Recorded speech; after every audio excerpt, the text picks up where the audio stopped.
Throughout history, freethinkers have outraged the religious with their wacky ideas about the virtues of free speech, reason, and of course, eating babies. Now, God is dying, and it's time to dispose of his remains.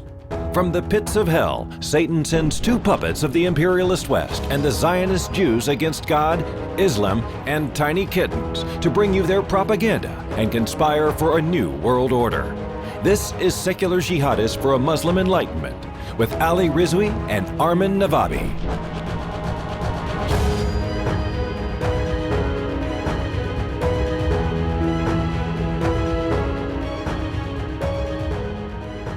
Welcome everybody to another episode of Secular Jihadists for a Muslim Enlightenment. My name is Ali Rizvi and with me is Armin Navabi. Armin, how are you? Good. How are you? I'm good, thank you. How are you? Oh, well, yeah, we've done that. Today's topic, it's been 10 years since the Arab Spring. In 2011, many of you know, the Arab Spring happened, started in Tunisia. A lot of dictators, entrenched dictators, who'd been in power for decades, like Ben Ali from Tunisia, Hosni Mobarak from Egypt, Qaddafi, they were all essentially removed by protesters, by the pressure of the people, and the people are very optimistic about this. They thought, okay, this is like a major sea change that's happening in the Middle East. But then it all started to go downhill, and that's what we're gonna kind of talk about here. Is that almost all when you schedule the stream, and now right after you schedule plan the stream, it turned to almost all to actually all, which is very weird. Like I didn't at first, like I was like, did you schedule the stream because of what happened in Tunisia? And we're like, no, you did it before what happened in Tunisia, and it just so happened that the final nail in the coffin seems to be apparent. Like, we'll discuss it more in detail. Yeah, but like we were like, oh, it failed everywhere except Tunisia. And now we're like, never mind. It also failed in Tunisia. Just right after, I don't understand the coincidence. Like there's such a coincidence. Like right after you planned this stream, Tunisia went down as well. I mean, we don't know yet, but we don't know. That's the thing. We don't know. I mean, Tunisia is kind of, it's up in the air. It's obviously unstable. There have been protests and there's been unrest going on in Tunisia for several months now. I mean, there's been, they have a really bad, the pandemic hit them really, well, sorry, we can't talk about that crap. Okay. Yeah. All right, no, but yeah, we're going to say the P word. We're going to refer to it as the P. That hit them. The big P. Yeah, and then their rollout was really, really bad so then people, the unemployment is through the roof. Young people are very frustrated. There's economic issues. So this has been brewing for a while. But what's happened now is that the president in Tunisia. Before we get to Tunisia, can we have like a broader perspective? Like I want to look at the whole thing and then focus on Tunisia. Okay. Yeah. Because I remember this 10 years ago, there was so much hope over this. Like people were like, this is it. This is the, how the name of our podcast is like for an age of enlightenment. This is like, that age of enlightenment that was supposed to come to the Muslim world. This was it. Like we thought like, this is like, all of the things that we saw in Europe in the 18th century and everything that came after, this is the beginning of it. Like we're like, oh my God, look, it's happening. Finally, it's happening. And people were so hopeful. People were like, democracy, freedom, justice, it's here. It's happening. The world is progressing. It happened in Europe and now it's happening here. Yay, down with dictators. And now look at it. Look how naive and hopeful and pathetic we look. Like, oh my God, you're going. But here's the thing. So whatever happened in Europe, it took a very, very long time, right? So here we're talking about a 10-year mark, and there are many people in the Middle East, and there's many who don't think that this is a failure. They think we're speaking too soon. They think that this is something. It's a process that's still ongoing. Like for instance, in 2019, what happened? Like the two other dictators that were brought, in Algeria and in Sudan, right? There was the protests, and then the power of the people actually brought down two other leaders there. And that's what they were calling the second Arab Spring. That was not part of the original Arab Spring. So let's look at the all the countries, right? No, but Sorry, let me just clarify. What I was saying is that because they think this is a process, it wasn't part of the original Arab Spring in 2011, but they're saying it's an ongoing process. So the 2019 thing is, I understand. But just to understand, I'm not saying that I wasn't suggesting that this was a failure. I'm actually going to make the argument for why you shouldn't give up already, right? But I'm just like telling like what it feels like is like, yep, the Arab Spring was like, we lost, like this is like a failure. Pack up, democracy was defeated. Pack up everything and go home. Okay, that's what it feels like, right? Yeah. But let's look at main countries that were originally involved, like the second one that came later, but that's another thing. But look at it started in Tunisia, right? Right. Then I don't know if I'm getting the order right, but I think then it was Egypt, right. And then it was Syria. Oh yeah, Libya, and then Syria. And also it also got into Bahrain and Yemen, right? So we had some dictators being removed. Ben Ali in Yemen, right? No, Ben Ali in Tunisia.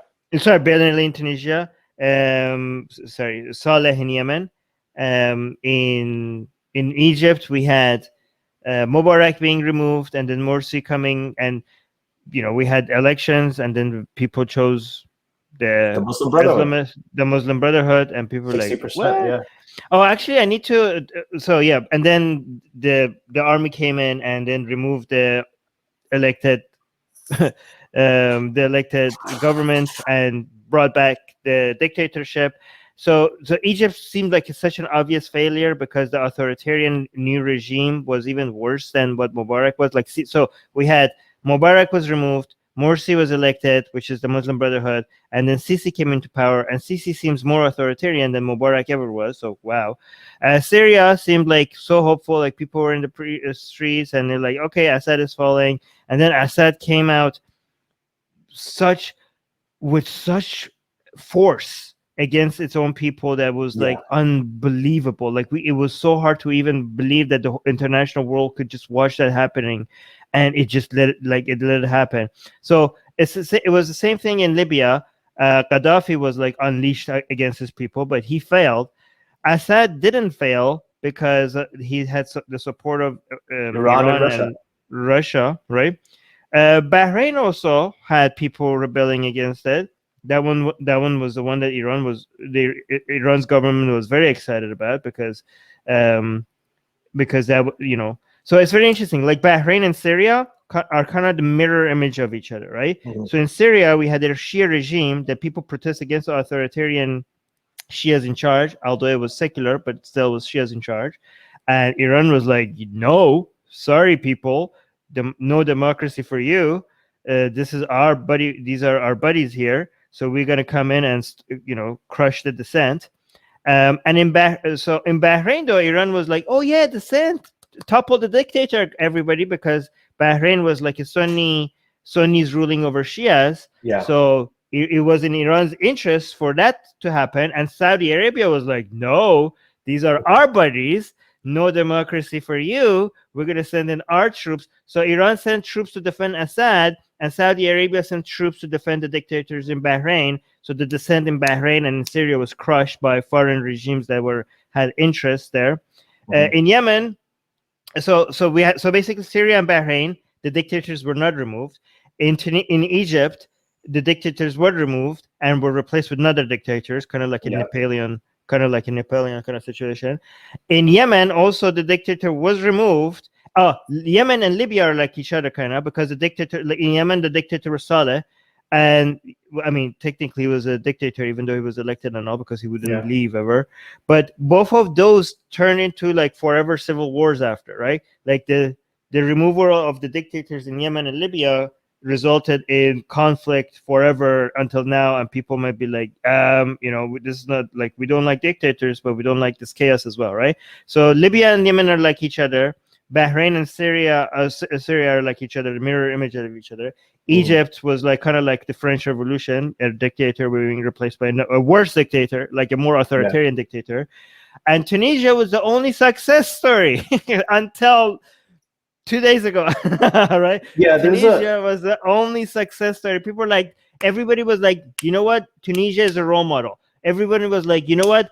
Yes, we had all these failures, but if it's possible in Tunisia, it should be possible in everywhere else. And people were like, look, the revolutionary hope still is there because we made it happen in Tunisia, and now that one is also being challenged. But go on. It's a question. Yeah. So the thing is, one of the problems, you're right about the rise in authoritarianism. So this is the autocrats. I mean, these are even more deadly autocrats that have come into place, like Sisi came in Egypt, and there are a lot of political dissidents who have been killed. Like I think during Mubarak's time, there were a few thousand political prisoners. Now there's like tens of that. I think something over 10,000 political prisoners. There were thousands of people who were killed around 2013, 2014 in Egypt. And in Iraq, actually, just last year, just in the last few months, there were about 500, 600 protesters who've been killed. Okay, so they're really cracking down. The one thing that they've shown is like to Assad, like he's it's close to, like, I think the estimates say 500,000 or more, like over 500,000 people have died there. And then this Arab Spring is actually connected to like what happened in Syria, the uprising against Assad that created, and other places created loads of refugees. These refugees went up to Europe. That led to this whole reactionary movement in Europe, and then you had like these other sort of these right-wing governments coming up. So this is not something that was just localized to that region. I mean, you have, even Brexit, and even the election of Trump, and all of these things are related to some of the events that happened in the Arab Spring, the refugee crisis, and then the formation of ISIS, and all of that stuff. So all of these things coming together had global impact. It had an effect on how the Europeans chose their leaders, how the Americans chose their leaders. It really bled out everywhere. So this has been a very complex thing, and the dictators, the new dictators, have cracked down on protesters, and they've shown that they can quash with a lot of military force. They can quash their own people. They can quash movements. I mean, this is that's the downside. Now, there is a slight, maybe small plus side, is that the new dictators that are in power are trying, for whatever reason, right? And their intentions aren't always good, but they are trying to help modernize and listen to the people in the way that people want things. Like MBS is an example. Allowing women to drive, and for whatever it's worth. Oh no! I'm not gonna. No. It's hold on. It's a very minor thing, and I know it's related to his Vision 2000 and run out of oil, and everybody, he wants foreign investment, all of these other things, and he's using it as a cover to hide his bigger crimes. But this is something that's happening throughout. I mean, there's issues that are happening in 2019, the Algerian Sudan, like the unemployment in the Middle East, I just read this, is 36.5% right now. And the majority of the population, over 70%, is under the age of 35, right? So it's... I just need to counter that, because that is completely not right. Like, it's not that they're listening to their people, they're desperate for survival, and also is the authoritarianism has increased, not decreased. It's not like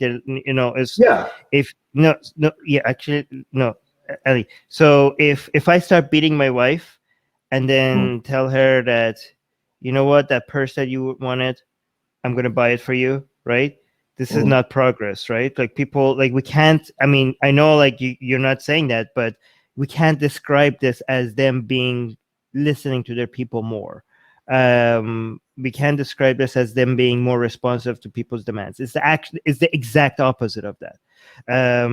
They're tightening their grips. So these are just like, for me, like some of these acts is just for media consumption. These are not. I mean, and I know that about these other things that are happening. I just have a problem with describing it as them being more responsive to the people. Sure, it's actually the opposite. Yeah. I think that there's like this sort of next generation, like this idea of throughout the Middle East. I mean, you're seeing these politicians. I mean, it's still not grassroots. It's not the people, but you're seeing these people in these monarchies and these royal families and everything coming down, and they're labeling themselves as reformers. Like, they want to reform the political system. They want to reform the government. They want to make it less corrupt. They want to make it more accountable. And in some places, at least to the people, right? It's encouraging to the people. Now, whether they're It's right not. to be It's encouraged, they're doing the opposite. They're doing the no, no, exact opposite. there's the autocrats and these sort of reform people. They're not as visible. They're the ones who are actually like this is happening in several countries. Like this thing wasn't there before. Before you had like Saddam Hussein and you had Tariq Aziz, right? But now you have these sort of reform parties that are trying to like reform things. Where? Right? It's all over the place. Hold on, let me find it. I'll tell you. All right, let me actually give you a better way to be hopeful, because right now, Tunisia was a government that had multiple parties that were actual real oppositions competing with each other. That was it.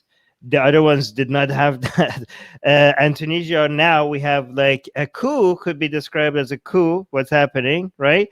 I'll get into we'll get into more details about what's happening in Tunisia, but like the current president is completely dismissive of all the parties as a whole, and he doesn't like the anyways, we'll get to Tunisia later, okay? But here's a better way to be hopeful about what's happening, okay? If you want a silver lining, if you look at, again, I'm just saying that this is possible. I'm not saying this is what's happening, okay? Just so that people have something to hang on to, okay?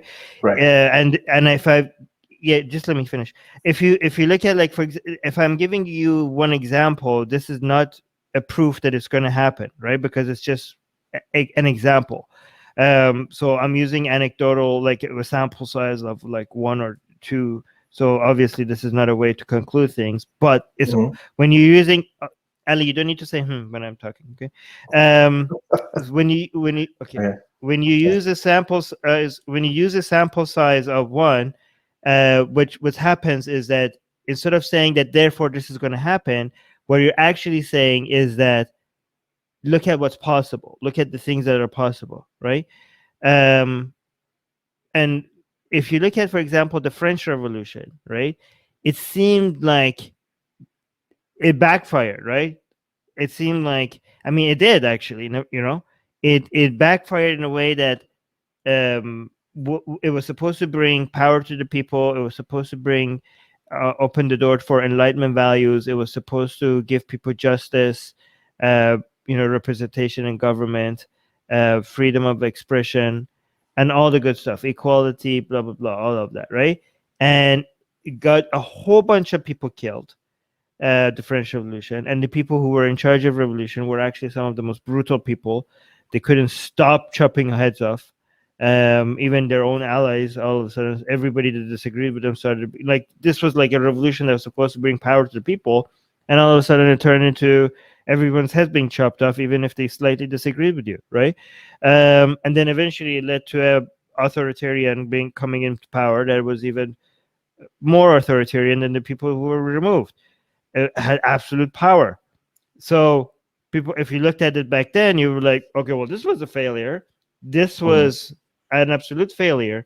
But if you look back, if you look at it a long term after, you will like, I mean, it opened the door to a culture of protest, a culture of the idea that people could hope for, like, it's possible to bring these people down, right? These people are not sitting there because God has chosen them, and it's, the people have the power. It is possible for people to bring punishment upon the people who are oppressing them. Like, it's a possibility, right?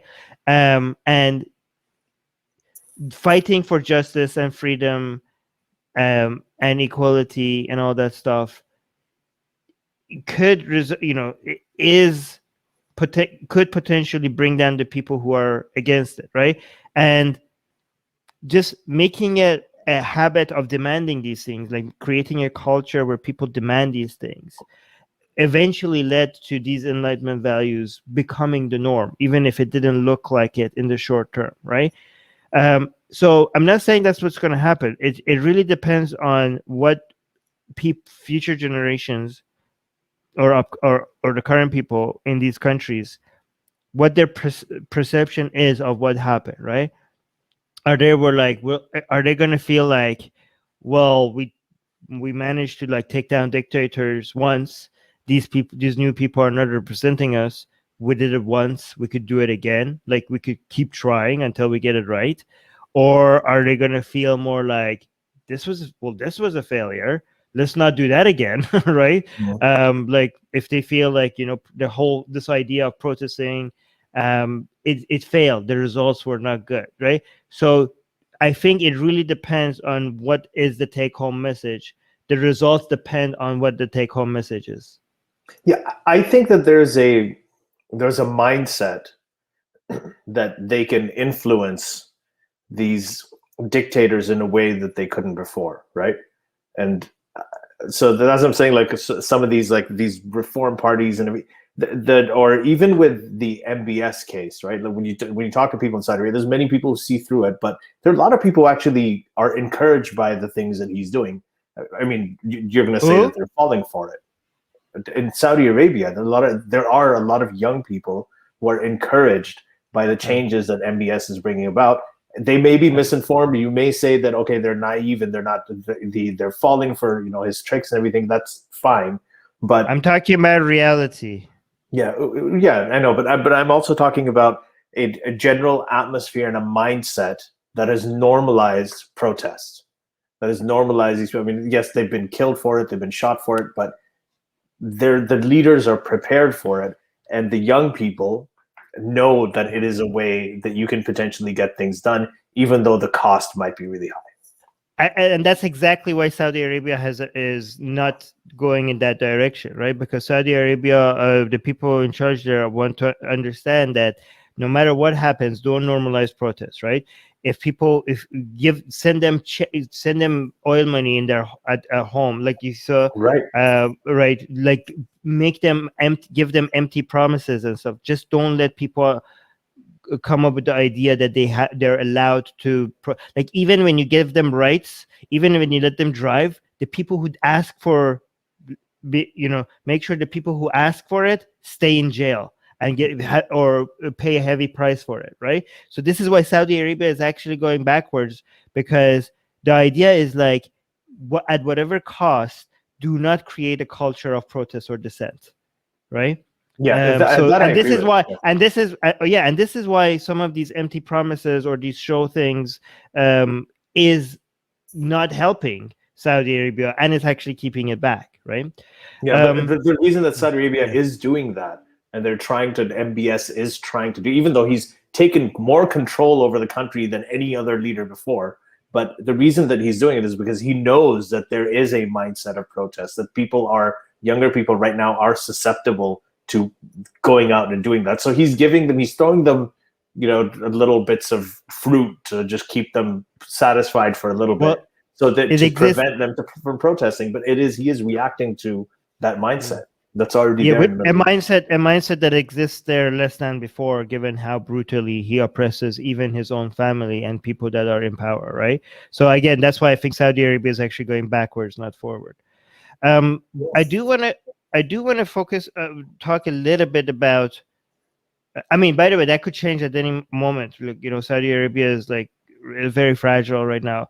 With the price of oil and everything, I don't know what's going to happen, right? I mean, if you're going to see protests in Saudi Arabia, it would be, it would be very much in the interest of Iran's government for it to happen in the Shia oil-rich area of Saudi Arabia. That's another whole other thing. Like I don't. It's possible that even if we ever see protests in Saudi Arabia, it might have more of a religious anti-Sunni tone than a pro-democracy. It's like a anti-tyranny in a Hussein versus Yazid kind of feel, more than a more modern Enlightenment pro-democracy kind of feel. We'll see. Oh, actually, this is very interesting. If you want to categorize the ideologies that exist within this whole region, what we have is a competition between monarchs, right? So we have, I'm gonna use these words and it's gonna seem out of place, but I'll explain, right? We have secular monarchs, right? And we have, okay, I'm hearing a little bit echo. So secular monarchs, we have secular military regimes, right? And then we have Islamic democracies, right? I think that those are the three main ones right now. Okay, and then we have secular democracies, right? So Islamic democracies, secular democracies,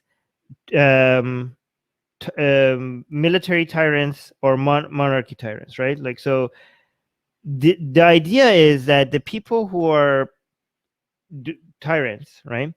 They want to send a message to the whole world that if you get democracy, like if you look at the people who are in Qatar, or in actually more in UAE or in Saudi Arabia or in Egypt, the people who don't have democracies, right? They want to not actually Qatar, like Qatar is an exception. Remove that one.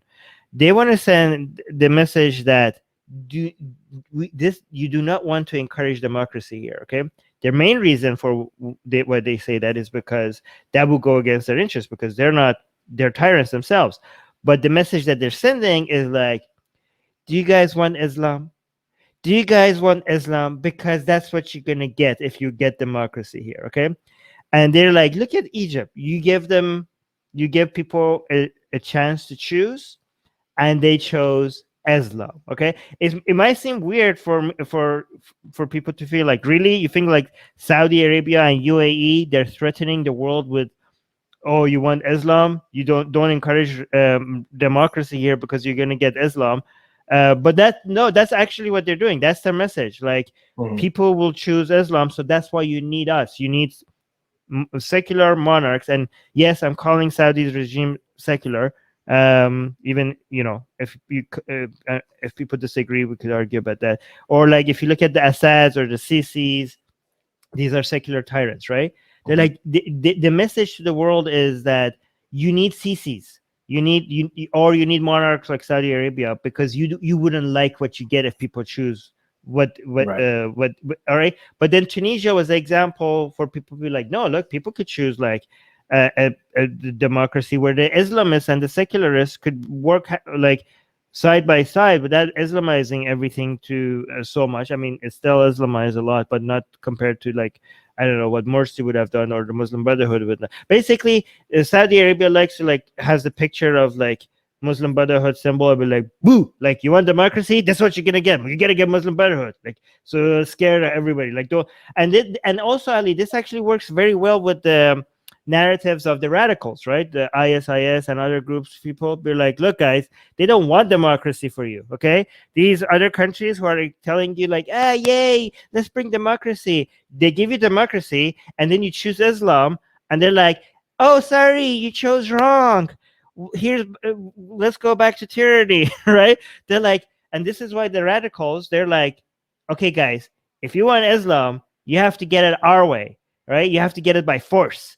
Because when you choose it, like this whole democracy experiment, is a failure. This is this doesn't go with Islam. So the Muslim Brotherhood is like a competing ideology with these other radical groups, right? Because the Muslim Brotherhood is like, we can get Islam through elections and presidents and prime ministers and parliaments and all of that stuff, right? And these other radicals are like, those are not Islamic concepts. Those are Western concepts. And look what happened. You did everything. You had the most major success in bringing Muslim. Nowhere had Muslim Brotherhood has had a better success than in Egypt. Finally, getting one of the most populated, the largest Arab country in the world. The largest Arab country in the world was under the Muslim Brotherhood hand. And they're like, great, you did it, you got it. People chose you. Look what happened. Right after you chose that, it was taken away from you. So choose our way, okay? So ISIS was like, choose our way, because democracy will not give you Islam. However, ISIS also failed. So they're, I said, I shouldn't have said ISIS, I should say, damn it. It's okay.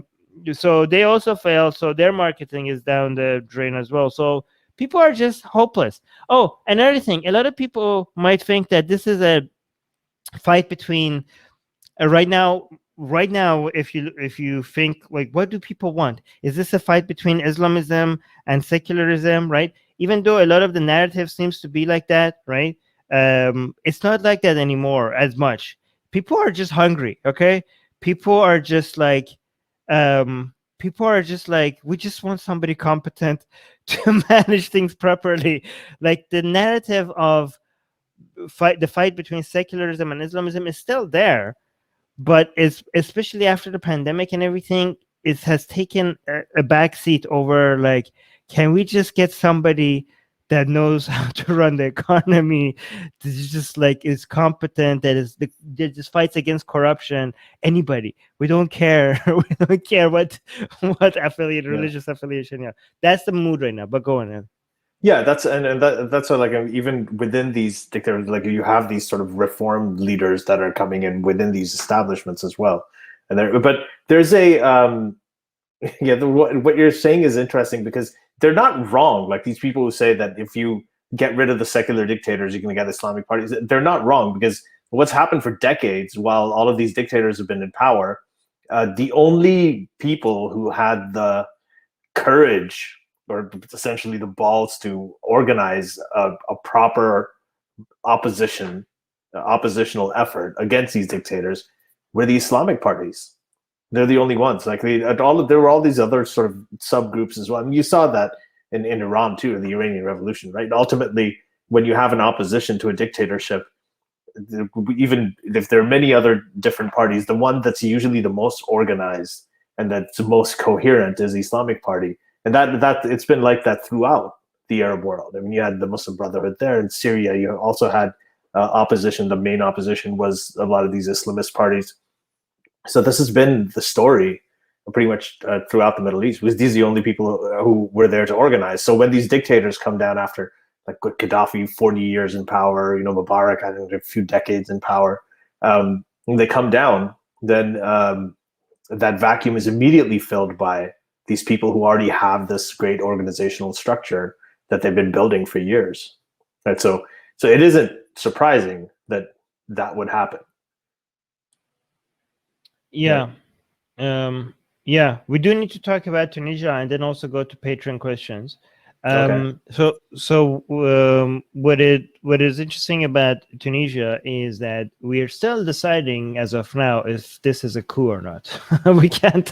So if people don't know what happened, is that just right after we scheduled this stream, Tunisia just broke. Mm-hmm. Well, I mean. So the president just came out and be like, yep, we're not going to let the prime minister into the parliament.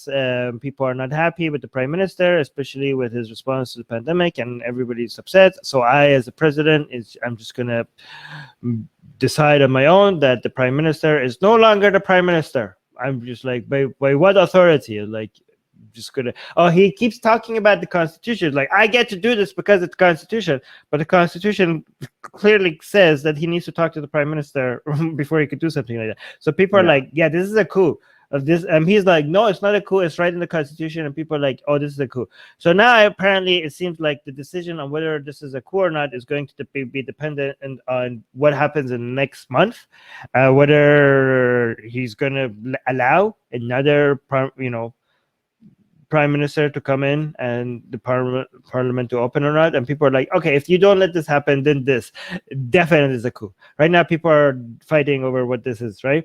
But he's also somebody who didn't like the parliamentary system to begin with. He wanted he wants more like a presidential system. So people are like, aha, we see what you're doing because you already said that you want this. But he's like, nope, I'm going to let a new prime minister coming. And also the prime minister, who's now been removed by the president, he also at first was like, man, I don't like this, but now he's like, okay, whatever, I will support whoever he picks. Like, so he's stepping back, he's not even resisting, right? He's just accepting it, right? So I don't know what's going to happen. It could be as bad as this president all of a sudden becoming an authoritarian and taking all the power for himself without the people actually choosing it. And actually the reaction to this has been very mixed. At first, it seemed like people were like, yeah, this is fantastic. This was the right choice. The prime minister sucks. He's been very bad. But now some people also are coming out and saying, like, what the hell is happening? This is not the will of the people. This is not the way we do things. You can't just come and take power without the people giving you the authority to do that. So this is a coup. So there's some mixed reactions. And it could be as bad as this is being a coup and the president trying to get the power to his hand, all of it. Or it could actually, like, maybe a month from now, we look back at this, so like, okay, it wasn't as bad as we thought. Like, it's bad, but it does seem like Tunisia is broken. But hey, he managed to bring in a prime minister, and it's good. It's all chill now, right? It could be anything in between. However, even if it's as bad as like a full-on coup, it is bad, but it's not like Egypt bad. You know what I mean? Like, this is like, a lot of people are comparing this to like what happened in Egypt, and be like, it's like they're comparing this guy to like a Sisi takeover of the People's Choice, and like, but it's not that bad. It's not that. It doesn't seem like Tunisia doesn't have the capacity to go that bad. But go on. Well, there's also another really, really big difference between the Tunisia and the Egypt thing. Like in Egypt, Sisi came in. Sisi was the defense minister. Like he was an army guy, right? He was the army guy who came in, and he had the backing of the military, and he took over. This guy, Qais Said, he's a civilian. He's he's a civilian person who's in power. He used to be a law professor. So outsider. He's an outsider. Yeah, basically. So this is not the same thing. The other thing is that he is right now. There's a dispute over the constitution. I think as we're talking about the constitution. So Tunisia had a constitution that they drafted in 2014, where the power of the leaders, it was divided. It's supposed to be divided between the presidency and the parliament, right? And then if there were any disputes between the presidency and the parliament, then there was going to be a constitutional court that was going to resolve those disputes. But the court was never established because Qais Said, the president, who apparently staged a coup, he didn't ratify the bill but Parliament had passed a bill saying that, okay, we've got to establish this constitutional court that's going to resolve disputes between the presidency and the parliament. But that court, that bill was never ratified by Said. He just said, I'm not going to ratify it. Right. So now he's citing the same constitution in 2014, where he prevented the establishment of this court to say that he has the power to just suspend parliament in the way that he does. So it's so that's why I mean there's a lot of people are very frustrated with him right now. But again, we don't really know how much support he has. The opposition party, what are they called, Armin? Do you know? And how do you pronounce this? Ennahda, right? So that's they're like a sort of a moderate political Islamic party, right? So they're sort of Islamists. They're obviously upset about this, but they're saying it's a coup. We'll see what happens. I don't think. I mean, obviously the story hasn't been resolved. I do need to remind people that the Muslim Brotherhood in Egypt, and the Muslim Brotherhood in Tunisia, and the Muslim Brotherhood in Gaza, which is Hamas, they are completely different things, right? Like, these are, just because they're all based on the Muslim Brotherhood doesn't mean that they're the same, as radical as each other, or like they are, it's the same base ideology, but it has resulted in completely different tactics and philosophies and way of governance. So it's just be mindful of that. I do want us to go talk a little bit about the Patreon questions. So for people who don't know, a lot of patrons can't make it live on air with us, and that's why because the timing that just doesn't work. That's why we made it possible for patrons to be able to send their questions ahead of time. So if you're not a patron and you want to make sure that your questions get answered in any of our live streams, you could become a patron. And when we make the post on Patreon, the questions that are, if you want your questions to be read on air, post your question as a comment under the Patreon post on Patreon. And that way we will make sure that even if you're not here live with us, your questions are answered, okay? So do you want me to, Ellie? Ellie, do you want to read the first question? Okay. Yeah, I'll read the first question. So Krista. So it's from Krista Maria Fute, I think. I don't know how to pronounce it. But how is the situation for people living in these areas in general compared to before? I was a supporter of the Arab Spring, but now I think it must be even worse than before, especially for Islam critics like Hamid Abdul Samad and Sharif Gaber. from Libya, you are even rarely hear from Libya. You even rarely hear anything. Some areas are isolated. So, what is your opinion? So, what is the situation like for people living in these areas in general? That situation is a lot worse. Right? So we talked about unemployment among youth. Unemployment among youth was pretty bad before. In like 2012, it was like 31%. Now it's 36.5%. That's over a third of young people are unemployed, and that's causing a tremendous amount of frustration. In addition to what happened recently in the last year and a half when everybody was the P thing. Yeah. Even Tunisia, which is supposed to be the success story, things are a lot worse than before the Arab Spring. So like everywhere, things are horrible. Things are worse than before, right? I don't know if you could judge it. With regards to Libya, the reason why people don't, Libya is like, there's a lot of stuff happening in Libya. The reason why people don't hear much from Libya is because it's just so complicated, right? And the number of external factors and who's on side of what, like what's the role of the French, what is the role of Saudi Arabia, what is the role of United Nations, what is the role of the Trump administration. Like everybody, it was taken aside over the civil war. Seems like it's coming down to, it's making some progress recently. It's coming down, like people are now recognizing a government and all. But I think that the number of factors that we need to do a stream maybe on Libya at some point. We should do a stream specifically on Tunisia and then one on Libya. Yeah, we'd have to really dig to find information because nobody reports on Libya either that much. No, there is a lot of reporting on it. It's just that it doesn't get that much clicks because it's just people were like, well, I don't even have the brain power to figure out what's happening. But there are a lot of good reports on it. It just doesn't get that much attention. There's another aspect of this question about where she asked about Islam critics like Hamid Abdul-Samad and Sharif Gaber. So that has been an issue throughout, but you're right that dissidents and political prisoners, there are many, many more times than these political prisoners that are in jail right now, especially in Egypt, than there were before. I mean, political prisoners are at an all-time high in Egypt at the moment, right, compared to before. Yeah, but the nature of dissent is mostly anti people who want freedom, or it's not anti. It's mostly not. I mean, there is still a lot of people who are maybe critics of Islam. Ali, your beard keeps touching the microphone. It's still. I mean, that still exists. Like critics of Islam or people part of the LGBT community. They're suffering, right? They are. It's not easy at all. Like if you're an ex-Muslim atheist, it's really horrible, and especially if you're part of the LGBT community. It's really tough living in somewhere like Egypt, right?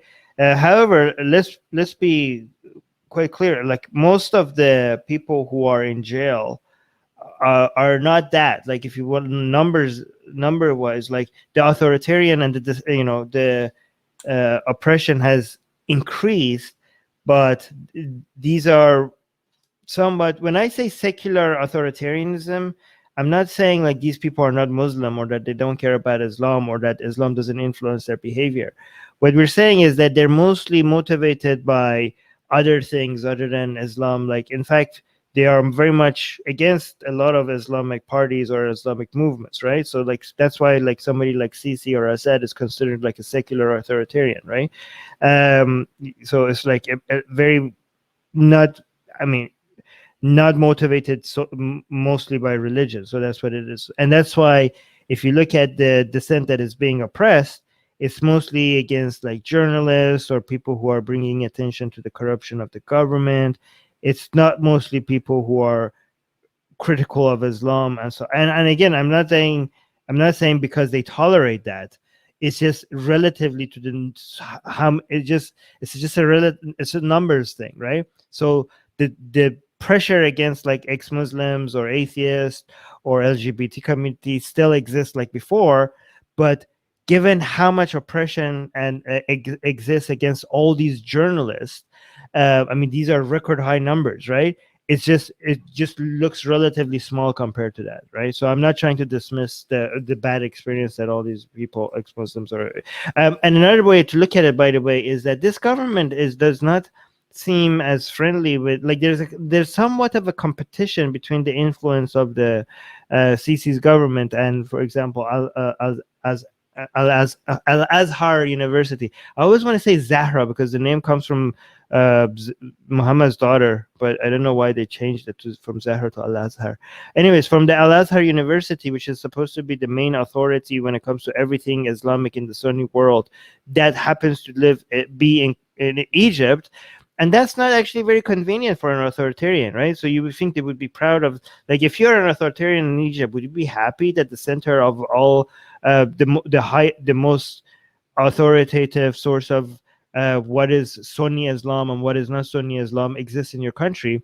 That is very inconvenient, right? Because there is such a powerful source of influence on Muslims within and outside of your borders. And for an authoritarian regime that wants to be the main source of power, the only source of power, you see these not as these Islamic schools not as your allies, but as your competitors, right? Especially if you want to refashion, like Sisi also kind of like Ben Salman wants to refashion Islam in a way that supports his regime, and also brings, fights against all the radical movements that could challenge him as well, right? So he wants to have Al Azhar University that is loyal to maintaining the interests of the government.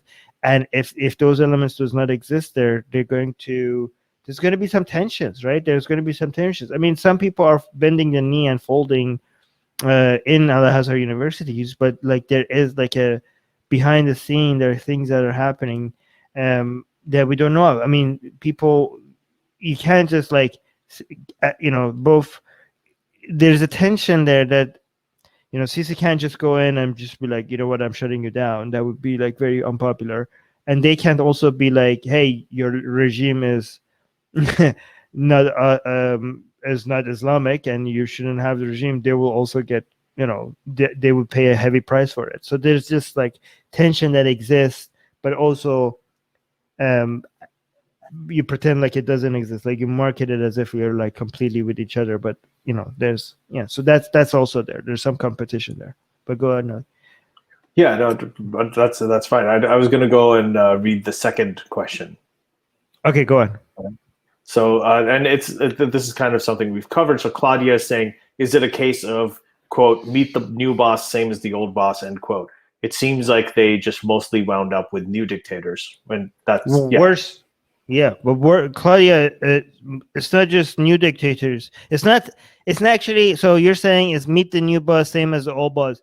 It's actually worse. It's worse than the old boss. It's more authoritarian, more oppressive. So yeah.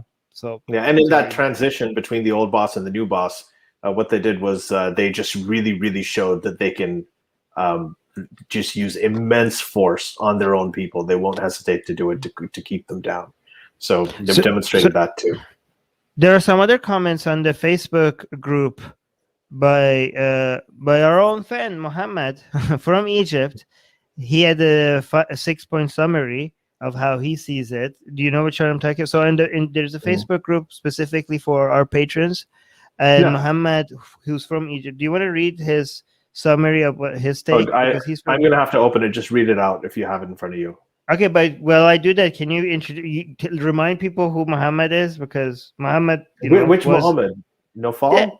Yeah. So like, Muhammad Nofal is he was a guy who went on. He came out as an atheist on Egyptian national television, right? Yes. Right, and he's also an LGBT activist, and he's part of the LGBT community. And so his take is going to be so, like, I really care about his take because he's from Egypt. He's an ex-Muslim atheist. He's an LGBT activist, and he was the most outspoken ex-Muslim atheist on national TV, like, that I've ever seen. Like, I hope everybody here knows his story. Okay, so because his what he did was legendary, right? So his view guest on the podcast, previous guest on this podcast. So yes, he has been here. So his view on what happened in Egypt should be very important. Okay, so he's saying in Egypt we had a military. So number one, we had a military dictatorship under Mubarak. He tried to look modern, but under the table feed the society Islamic values. Oh wow, point number one sounds a lot like Muhammad Reza Shah. That's exactly what Muhammad Reza Shah was like. Okay, so point number two. So next stage, Mubarak wanted to give the rule to his son Gamal, a civilian. 3, the military did not like it and aided the revolution, aka the Arab Spring. So originally, the military was on the side of the revolution. This is actually very interesting. When the military is always, when they want to exert their power, they just decide which protests to support and which. So because it looks too much like a coup if the military themselves get involved and remove the government. So because then it's not the voice of the people. So when military wants to exert power without it being direct, it just chooses to support people or not support the people depending on the time and depending on their interest. In that way, they're actually doing a coup and forcing their way on the government without actually looking like they're being anti-populist or like anti the will of the people. But it's still anti the will of the people because they're picking and choosing when to support the people and when to not to. So that was point number 2. Then point number 3. No, that was point number 3. I read that. Point number 4. Islamists jumped in and simply won the heart and minds of the uneducated majority. Muhammad sounds very elitist here right now. He's editorialized it a little bit. Yeah. Yes. Okay. Yes, people who Then number 5. I mean, he's right though. Point number 5. The military made a good case for why the Islamists shouldn't be ruling and how democracy doesn't work good in Egypt because it led to Islamists. So the military was like, guys, democracy, nah, not in Egypt. Look what people choose. They choose the Islamists. So let's not have democracy. So number 6, a military coup. And boom, military dictatorship is back. So this is the last point, by the way. So the military dictatorship is back and back to square one, but even worse and more brutal, and back to feed Islamic values from under the table. So it's actually these military dictatorships they are feeding, like they are like picking and choosing the Islamists that they support. So it's not like when I say like secular military dictatorships, when I say secular, it doesn't mean that they're not using Islam, right? But that's not their foundation of what they do, and they're picking and choosing. They're choosing the Islamic scholars and the Islamic movements on not based on who has the right Islam, but based on who's willing to bend the knee and who's using Islam as a way to legitimize this government, right? So that's the how they operate, right? So because they're so independent on whether or not Islam teaches something, but the main criteria is what keeps me in power and what doesn't. In that sense, they're like secular. Like if you look at if, for example, the Islamic Republic of Iran, Islam makes such a much more direct influence on the government than, for example, somebody like Assad or like Sisi. Again, this is not a dismissal of the fact that they do use Islam, by the way. But anyways. I have a question for you, Armin. Like, what do you think of like this the Biden administration now? They seem to be pushing more for or calling out human rights violations a lot more than U.S. presidents and administrations have in the past. Like they're doing a lot more, but I guess in a way they can. Like they're not dependent on Saudi Arabia for oil, so they'll put pressure on them to release certain political prisoners, which happens, and these dictators are susceptible to pressure when it comes to the Western pressure. So is there going to be an effect of this when you have political prisoners in these countries at an all-time high, and the youth is very frustrated, and a lot of countries a lot of dictators are trying to do whatever they can to make sure that the protests don't rise up, and it's becoming more and more difficult for them. Do you think that the Biden administration or other Western governments are going to start pushing more and calling out these human rights violations more? Well, okay, so the Biden administration has made the promise that human rights is going to be one of the main factors in how they decide to do things. Okay, and just by announcing that, just by making it such a big deal, is going to make it possible for people to put some pressure on them when they are not doing that, right? But that pressure, even though it does exist and is going to influence their behavior, it's much lower than the pressure that is going to be on Biden's administration when it comes to requiring stability in the region, right? So the forces that is going to pressure Biden's administration to choose stability is much stronger than the forces that is going to influence Biden's administration to choose human rights, even though the force for them to choose human rights does exist, and it is going to have some effect, just because they made it so that this is a center, this is going to be one of their criteria, right? However, it's not going to be as influential as their desire for stability, right? So, for example, a lot of people would like what is Biden's administration is going to do with Tunisia, right? What about they're not if. So this is why a lot of times you see that, maybe people who say that they're on the side of human rights, all of a sudden they are either backing dictators or not challenging dictators, right? Because if you do otherwise, it might bring too much instability in the region that you do not have the resources, or the people who voted you in do not have the patience for you to get involved in, right? And that level of instability in the region might force you to get involved in, and that could be a political suicide for you back at home, or it might just resource-wise you just don't have the budget for it, right? This is why, even though Biden administration has heavily focused on the fact that they're gonna make human rights an important criteria for how they operate, they also have said that they want to reduce focus on the Middle East and focus on China, right? And these could be contradictory goals, right? If there is more instability in some regions in the Middle East, the Biden administration might have no choice but to go back and put more focus on certain areas in the Middle East against their own wishes, right? They don't want to. So if for example, let's say in Tunisia, I don't know what's going to happen in a month or not, right? But if, let's say, democracy completely fails and this is a complete coup, right? Is the Biden administration going to say, oh, this is bad, but at the same time, not do anything about it because they're we just want stability. We just want stability, man. We just want the Middle East to just take care of itself because we want to get out of here, sooner rather than later. I mean, we're still going to be here always, but less than before, right? So, again, these are contradictory goals in many cases, right? So yeah, and I think if it's a decision between stability and human rights, I think they will choose stability, unless the analysts decide that, you know what, people have spoken, it's coming, this is very shaky, and then maybe it's gonna fall whether you do it, support it or not.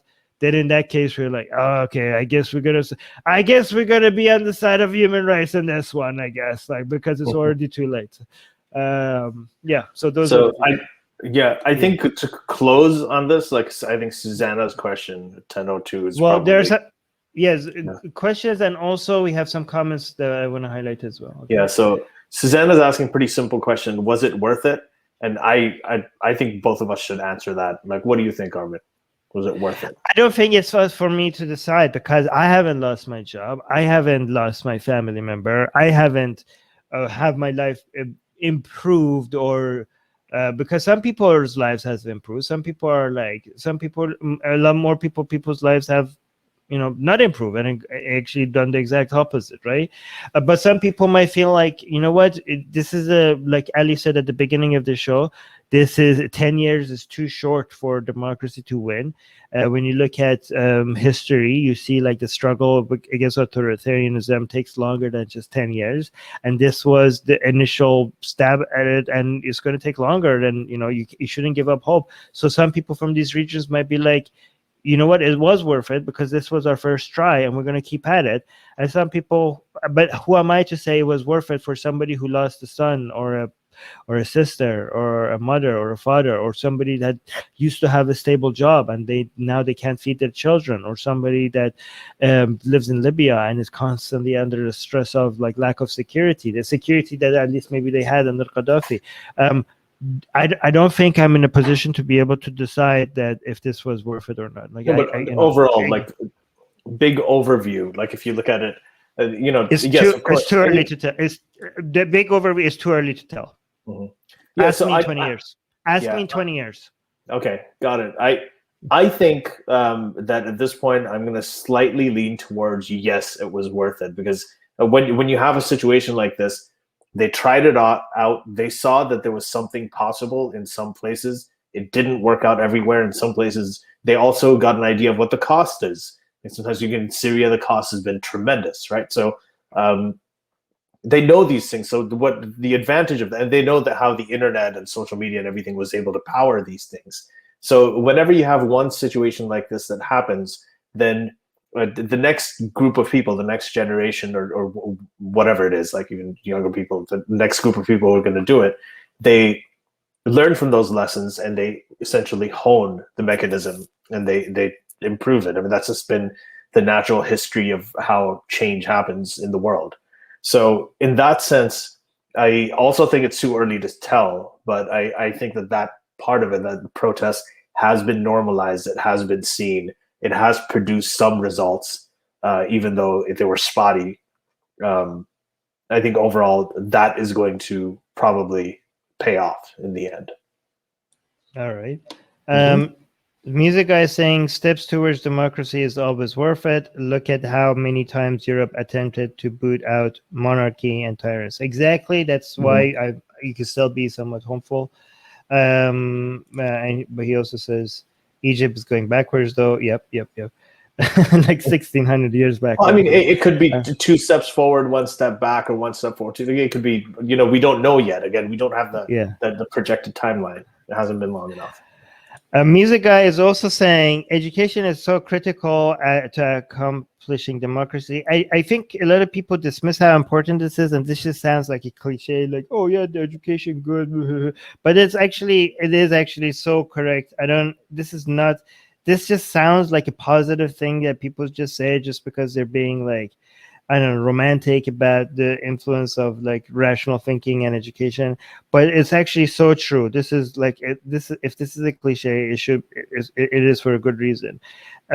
This is why when it comes to even if you're not if you don't know if something is going in the right direction or in the wrong direction, you could just guarantee on just almost you could just be sure that if you are focused, if you are educating people or informing people, that is going to, in all of these scenarios, it's going to have a positive influence, right?